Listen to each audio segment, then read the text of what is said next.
علیہ وسلم لا يسعني أرضي ولا يسعني سمائي ولكن يسعني قلب عبدي المؤمن أو كما قال صلی اللہ تعالی علیہ وسلم۔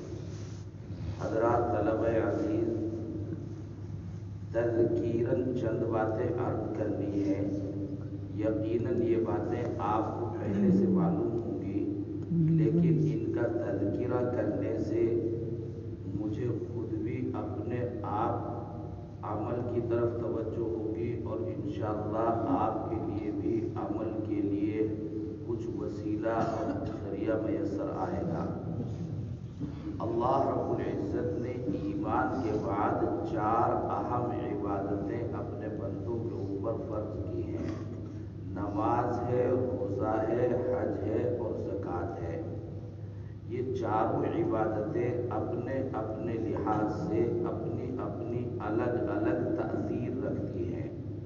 جیسے آدمی صبح شام کھانا کھاتا ہے تو لفظ تو کھانا ہے، نام اس کا کھانا ہے، مگر کھانے میں آلو کی تاثیر الگ ہے، پالک کی تاثیر الگ ہے، شلجم کی تاثیر الگ ہے، گوشت کی تاثیر الگ ہے، اور چکن اور مٹن مل جائے تو کیا ہی کہنے، تو مزہ ہی ہے۔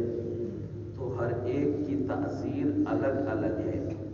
اس طرح نماز، روزہ، حج و زکوٰۃ، ان میں ہر ایک کی تاثیر الگ الگ ہے۔ میں کبھی کبھی یہ بات کہا کرتا ہوں کہ کچھ لوگوں کی عادت ہے کہ قرآن کریم کی تلاوت روز کرتے ہیں، مگر متعینہ صورتوں کی تلاوت کرتے ہیں۔ مثلا کوئی سورہ واقعہ، سورہ مرسلات روز پڑھتا ہے، کوئی سورہ یاسین، سورہ کہف روز پڑھتا ہے، لیکن اسی کو پڑھتا ہے اور باقی قرآن کریم اس کو کھول کر نہیں دیکھتا، حالانکہ ہر ایک آیت کی تاثیر الگ الگ ہے۔ کوئی کسی طرح کا علاج ہے، کوئی کسی طرح کا علاج ہے۔ تو آپ کا معمول کسی سورت، کسی آیت کا ہے تو بہتر، لیکن اس کے ساتھ ساتھ تلاوت کلام الہی لگاتار ہونی چاہیے، بالاستیعاب، جتنا میسر آئے روزانہ، پھر اگلے دن اس سے آگے، پھر اگلے دن اس سے آگے۔ آپ کو ہر طرح کے تاثیر کی ضرورت ہے۔ تو خیر، نماز ان عبادات میں ایک الگ تاثیر رکھتی ہے۔ نماز کے اندر اللہ رب العزت نے خاصیت رکھی ہے کہ اللہ رب العزت سے نسبت کے حاصل ہونے کا سب سے بہترین ذریعہ نماز ہے۔ کبھی کسی عبادت سے مال پاک ہوتا ہے، کسی سے اللہ کے بندوں کی خبر گیری کے جذبات پیدا ہوتے ہیں، کسی سے قربانی کے جذبات پیدا ہوتے ہیں، کسی سے فتح و نصرت کے حصول کے جذبات پیدا ہوتے ہیں۔ نماز سے براہ راست اللہ رب العزت کی محبت پیدا ہوتی ہے۔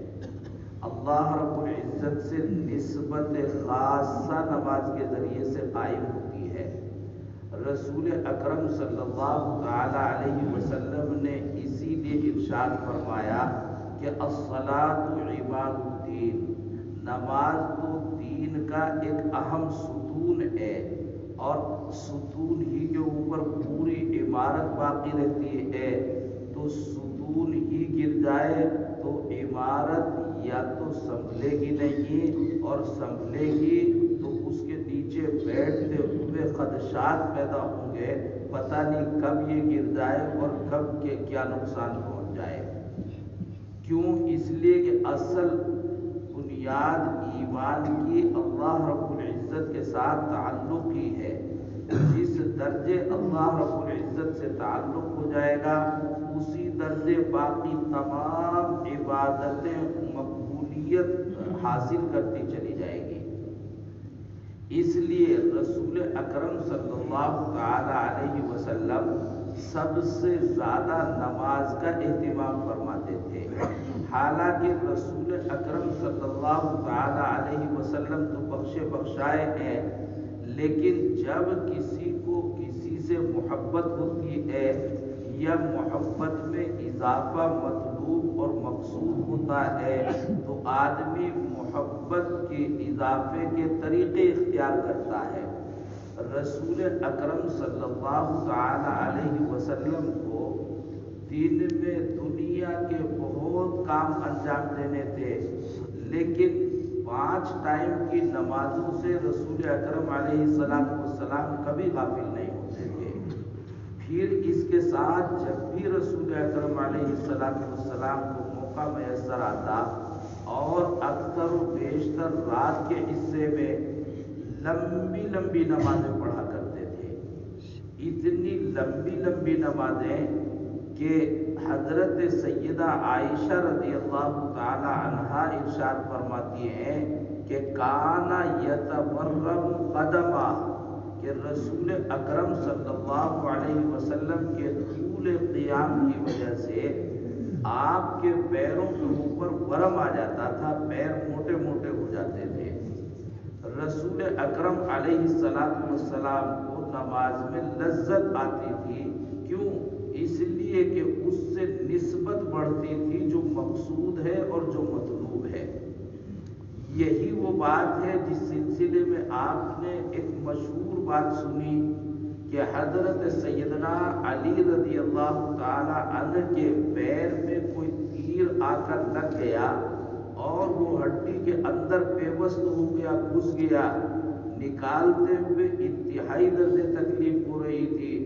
اسی حالت میں آپ نے نماز شروع کی ہے اور نماز کی حالت میں نکالنے والوں نے وہ تیر نکال دیا۔ حضرت علی رضی اللہ تعالی عنہ نے جب سلام پھیرا، لوگوں نے پوچھا کہ آپ کو تیر نکالتے ٹائم تکلیف تو نہیں ہوئی؟ تو حضرت علی نے پوچھا کہ کون سا تیر؟ تو انہیں معلوم بھی نہیں ہوا کہ تیر کب نکال دیا۔ کیا بات ہے یہ کہ نماز اللہ رب العزت سے رابطے کا ذریعہ ہے، ایسا رابطہ ہے کہ اس میں محبت ہے، اس میں عشق ہے، اور جو محبت اور عشق کے ارادے سے نہ ہو وہ ادائیگی فریضہ تو کہلا سکتی ہے۔ فقہا کا فتویٰ تو نماز کی ادائیگی پر آ سکتا ہے، لیکن اس سے مقصد کو حاصل نہیں کیا جا سکتا۔ جیسے آپ کسی سے دوستی کا دم بھرتے ہو، نہ لیتے نہ دیتے نہ باتیں کرتے نہ اٹھتے نہ بیٹھتے نہ چائے پیتے نہ پلاتے نہ بیماری میں کام آتے نہ پریشانی میں کام آتے، نہ سفر کے ساتھی نہ حضر کے ساتھی، اور زبان سے کہو کہ جناب ہمیں تو آپ سے بڑی عقیدت ہے، ہمیں تو آپ سے بڑی محبت ہے، تو جیسے آپ نے زبان سے کہا ایسے ہم نے بھی زبان سے شکریہ ادا کر کے قبول کر لیا، بات ختم ہو گئی۔ اس کا کوئی اثر قبول نہیں کیا جاتا۔ آپ کس چیز کو دیکھتے ہیں؟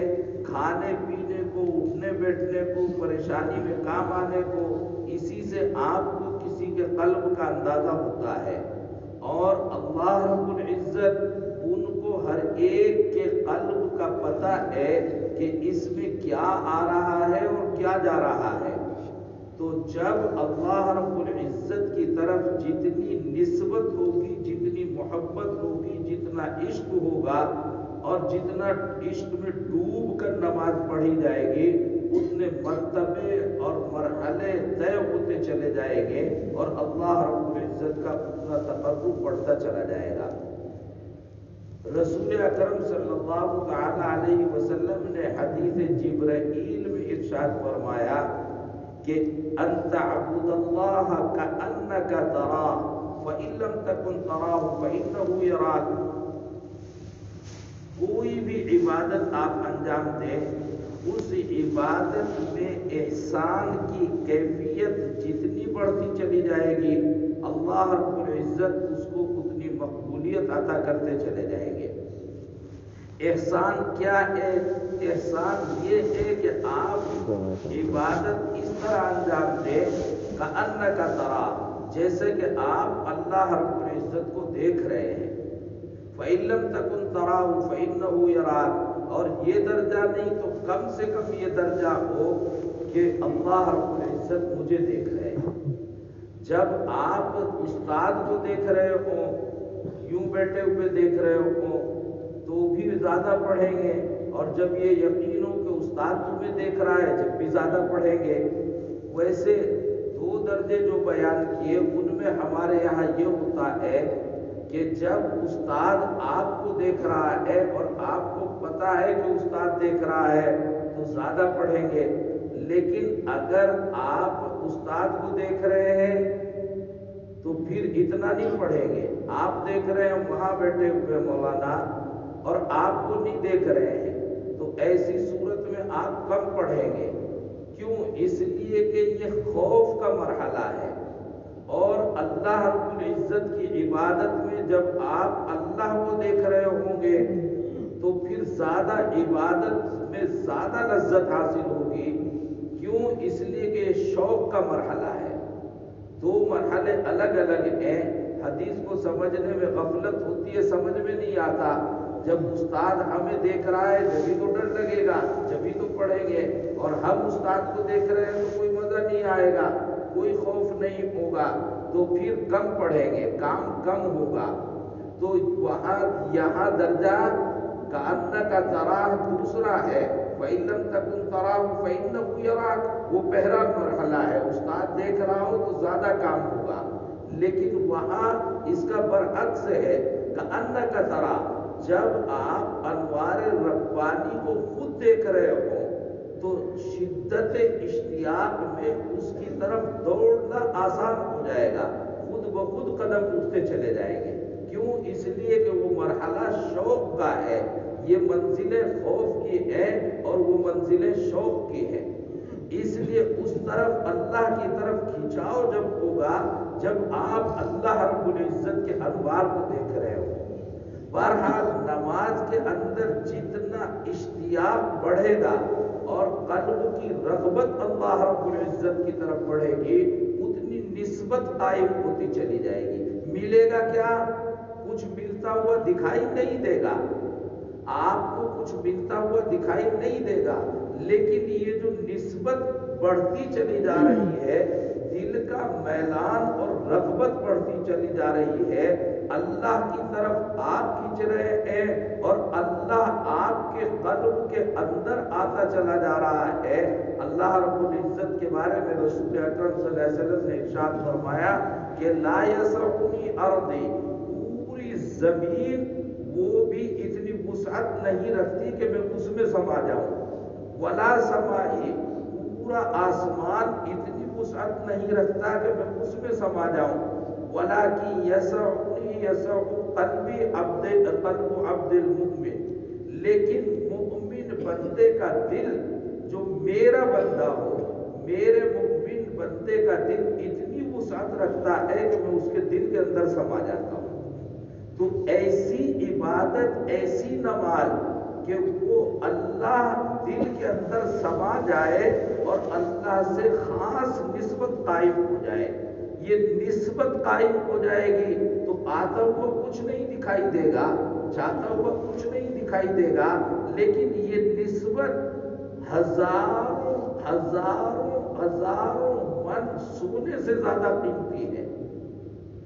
اس نسبت ہی سے ساری دنیا اور ساری آخرت ملنے والی ہے.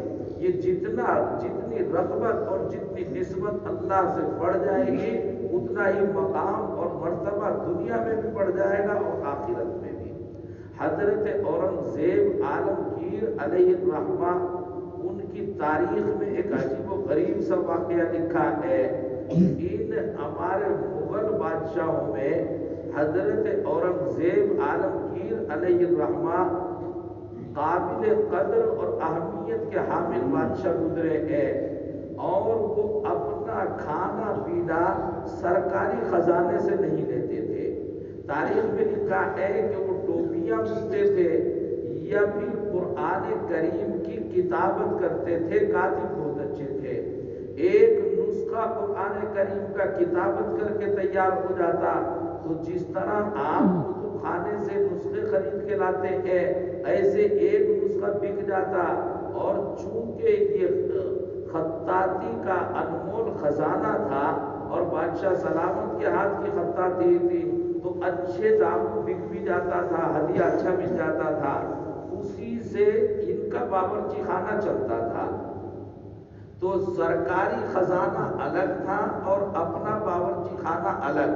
سرکاری خزانے میں صورتحال یہ کہ ایک لنگر جاری رہتا تھا، کچھ سرکاری لوگ آ رہے ہیں جا رہے ہیں تو ان کے کھانے کا انتظام کیا جائے گا، جیسے مدرسے میں مہمان آ رہے ہوں تو سرکاری مہمانوں کے کھانے کا انتظام، غریبوں اور ضرورت مندوں اور یتیموں اور غربا کے کھانے کا انتظام، تو سرکاری بیت المال سے ایک لنگر جاری رہتا تھا، ایک باورچی خانہ برابر چلتا رہتا تھا، اور اس میں جو باورچی پکانے والے ہوتے تھے ان کے مزے آتے تھے۔ کبھی جو ہے کوئی وزیر آ رہا ہے کوئی کھانا پک رہا ہے، کبھی کوئی آ رہا ہے کوئی کھانا پک رہا ہے، خوب مزے سے کھاتے تھے اور تنخواہیں بھی مناسب ملتی تھی۔ اور ایک تھا حضرت کا اپنا باورچی خانہ، تو اپنے باورچی خانے میں جو باورچی ہوتا تھا وہ انتہائی درجے پریشانیوں میں مبتلا رہتا تھا۔ کیوں؟ اس لیے کہ حضرت کے کھانے کی عادت تھی کھچڑی، اور کھچڑی کھاتے تھے، ایک سیر کھچڑی پکتی تھی، آدھی زنان خانے میں بڑی بی کے لیے چلی جاتی تھی اور آدھی اورنگزیب عالمگیر علیہ الرحمہ کو پیش کر دی جاتی تھی۔ تو ایک سیر کھچڑی پکے گی، کیا باورچی کو مل جائے گا اور کیا اس کے مزے آ جائیں گے، اور صبح کو کیا پکا تھا کھچڑی، شام کو کیا پکا کھچڑی، اور کل کیا پکا تھا کھچڑی، اور آج کیا پکی کھچڑی، تو کھچڑی ہی بن گئی اس کی بیچارے کی، اس کا حال انتہائی درجے خراب۔ تو وہاں کوئی باورچی ٹکتا نہیں تھا، مہینہ دو مہینہ مشکل سے مدت پوری کر دی، باورچی بھاگ جاتا تھا، اور سرکاری بیت المال اور سرکاری باورچی خانے اور مطبخ میں وہاں باورچی 10 سال بھی نہیں بھاگنے کے لیے تیار ہوتا تھا، وہاں تو مزے سے کھانے کو مل رہا ہے۔ تو حضرت کے یہاں باورچی بھاگتا تھا تو دوسرے باورچی کہا کرتے تھے کتنا بدقسمت ہے، بتاؤ بادشاہ کی نوکری براہ راست میسر آئی اور بادشاہ کی نوکری چھوڑ کے بھاگ جاتے ہیں، وہ بھی گھر کے اندر کی بات ہے، اب باورچی خانے کی نوکری ہے، حضرت کو براہ راست کھانا کھلانے کا روزانہ موقع میسر آ رہا ہے، تو یہ کیوں بھاگ جاتا ہے؟ اب ہمارا تقرر اگر ہو جائے تو ہم جم کے رہ کے دکھائیں گے۔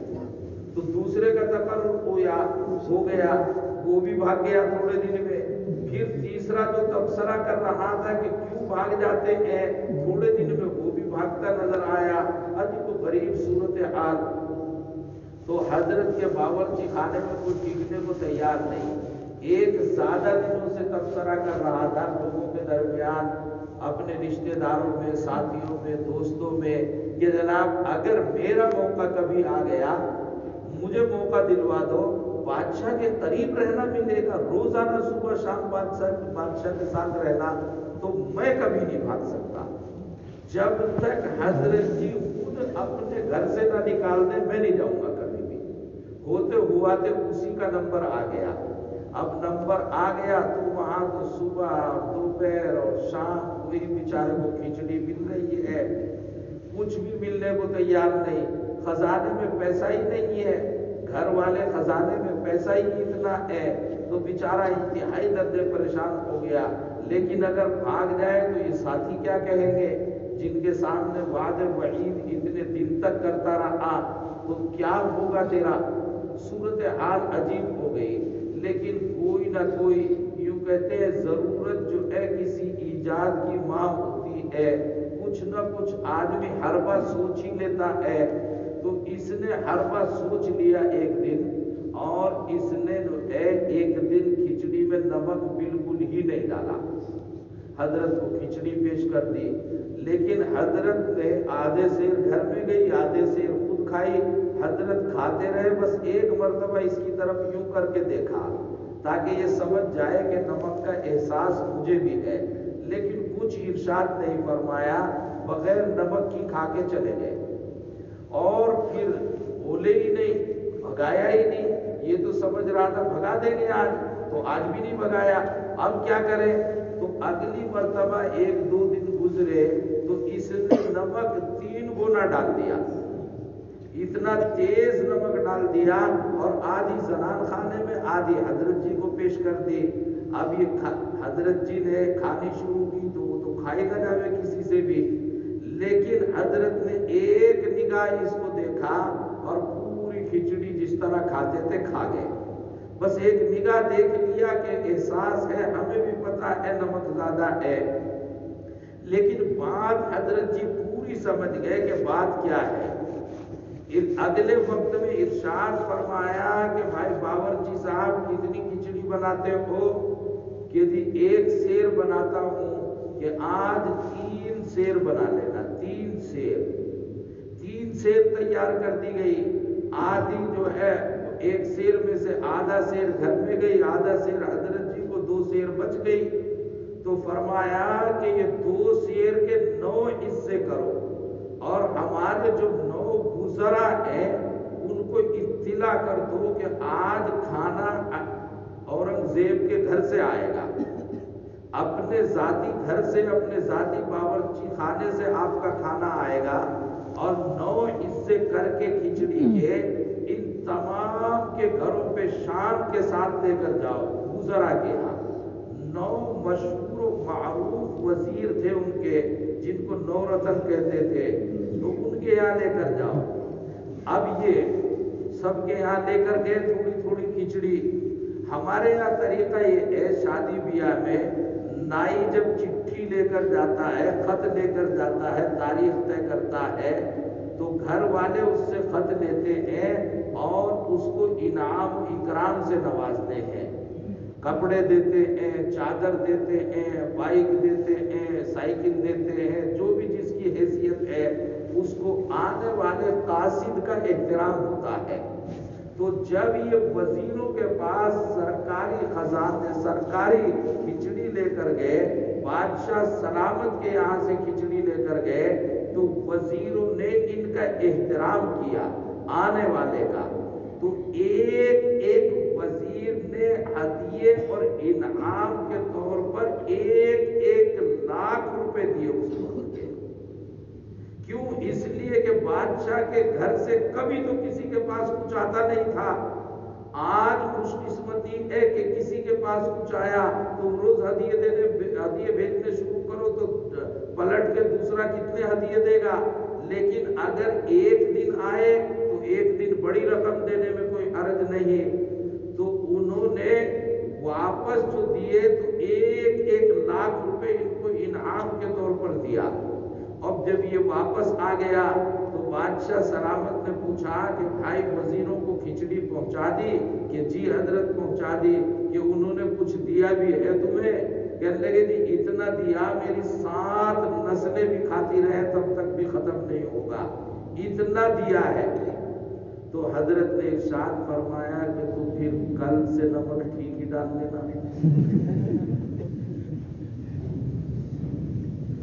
معلوم ہوا کہ روزانہ اس بیت المال میں اور اس باورچی خانے میں کچھ بھی میسر نہیں آ رہا تھا، معلوم نہیں ہو رہا تھا کہ اس نسبت کا مقام اور مرتبہ کیا ہے۔ ایک دن نسبت کیش ہو گئی، 7 پیڑھیاں سنور گئی۔ ایک نسبت کی تو تھی، ورنہ تو کتنی کھچڑی اور کیا اہمیت کی اس کھچڑی کی ہے وزیروں کے نزدیک، لیکن بادشاہ کی نسبت سے یہ قاصد پہنچا ہے، اس کو نوٹوں میں تول کر انہوں نے بھیج دیا۔ 1 لاکھ روپیہ جو ہدیہ ملا وہ کس بنیاد پر ملا ہے؟ 9 لاکھ جو آج جمع ہو گئے صرف ایک نسبت پر جمع ہو گئے۔ نسبت ہی ساری چیز کا نام ہے۔ اگر نسبت ان بادشاہوں سے ہو جائے تو اتنا مزہ آتا ہے۔ اگر احکم الحاکمین بادشاہوں کے بادشاہ سے نسبت قائم ہو جائے تو دنیا بھی پیروں میں ہے اور آخرت بھی کے مرحلے بھی انشاءاللہ آسان ہے۔ یہی نسبتیں تھی۔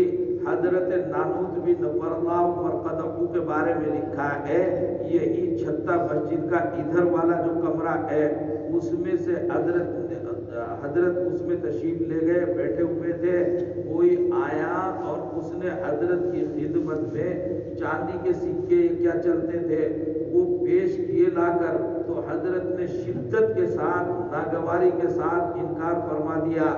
بیچارہ جب نکلا تو ذہن نے کام کیا، حضرت کی جوتیوں میں ڈال گیا، وہ جوتیاں باہر رکھی ہوئی تھی، تو حضرت جب یوں نکلے اور یوں جوتیاں پہننے لگے تو کنکری سی معلوم ہو رہی، جوتے میں تو معلوم ہو جاتا نا پیر پڑتے ہی، تو کنکری سی معلوم ہو رہی ہے، تو حضرت نے جیسے کنکری جھٹک دیتا ہے باتیں اسی طرح کر رہے، چل اسی طرح رہے، بس پیر کو ہلایا اور وہ کنکریاں سی نیچے جھٹک دی، تو ساتھیوں نے کہا کہ حضرت مال ہے مال، کہنے لگے عجیب و غریب صورتحال ہے، اسے کتنا بھگاویں، اگر جو ہے جیبوں سے نکالتے ہیں تو جوتیوں میں آ کے گر جاتا ہے، یہ کہہ کے اور آگے چل دیے۔ یہ نسبتیں جب قائم ہو جاتی ہیں تو پھر کوئی خزانہ یہ نہیں کہ تیرا ہے اور میرا ہے، پھر تو جو بھی اللہ کا دنیا میں خزانہ ہے وہ آپ ہی کا ہے، اور آپ ہیں کہ آپ کو اس خزانے میں مزہ ہی نہیں آتا، آپ کو جو لذت آتی ہے وہ لذت صرف نسبت میں آتی ہے کہ نسبت اور بڑھ جائے، لوگ نوٹ پہ نوٹ لا کر دے رہے ہیں اور آپ جو ہے پھر نیت باندھے ہوئے کھڑے ہیں، نسبت میں جو مزہ آ رہا ہے وہ مزہ کسی چیز میں نہیں ہے۔ اس لیے میرے بھائیوں، اللہ رب العزت سے نسبت حاصل کرنی ہے تو سب سے بہترین ذریعہ نماز ہے، اور نماز میں نسبت کیسے حاصل ہوگی اور کیسے مزہ آنا شروع ہوگا؟ دیکھو عشق پہلے دن تو کامل ہوا نہیں کرتا، تم میں کسی کا عشق جو ہے جیو سے ہی صحیح، کسی کا پہلے دن مکمل ہوا ہو تو بتاؤ، وہ تو مرحلہ طے ہوتے ہوتے ہی ہوتے ہیں نا، تو اس لیے پہلے دن تم چاہو کہ عشق کامل ہو جائے، ادھر بھی لذت آنے لگے ادھر بھی مزہ آنے لگے، ایسا ایک دم نہیں ہوا کرتا۔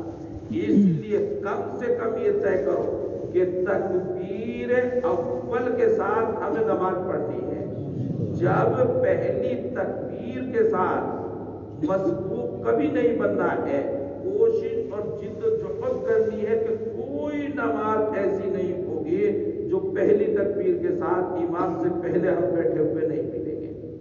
اگر آپ نے یہ کام 40 روز تسلسل کے ساتھ کر لیا تو انشاءاللہ عشق میں مزہ آنا شروع ہو جائے گا، تسلسل کے ساتھ اگر آپ نے کر لیا۔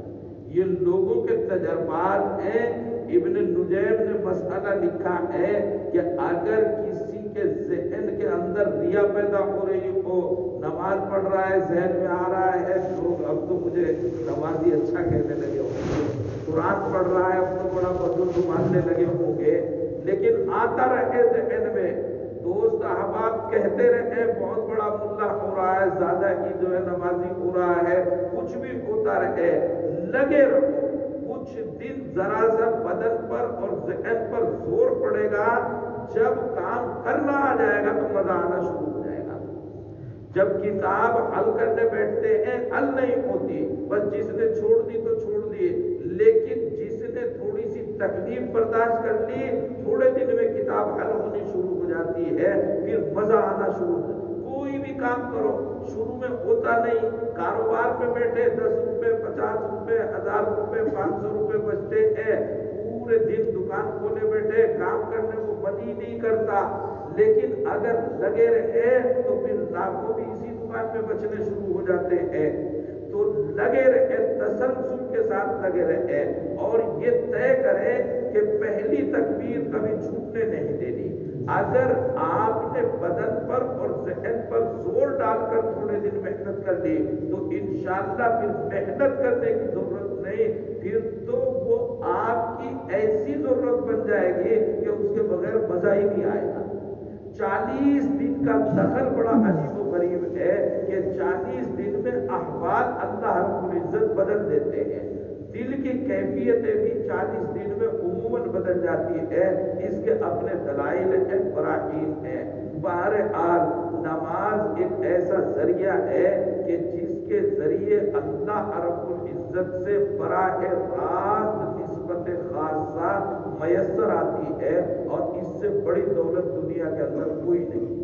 اپنی دیگر عبادتوں کی بھی اپنے اپنے اثرات ہیں، مگر نماز کا اتنا اہم اثر ہے کہ احکم الحاکمین سے شوق اور جذبے کے ساتھ محبت پیدا ہو جاتی ہے، اور اللہ کی محبت دنیا کے لیے بھی اور آخرت کے لیے بھی کامیابی، صلاح اور فلاح سب کی ضمانت یہی ہے۔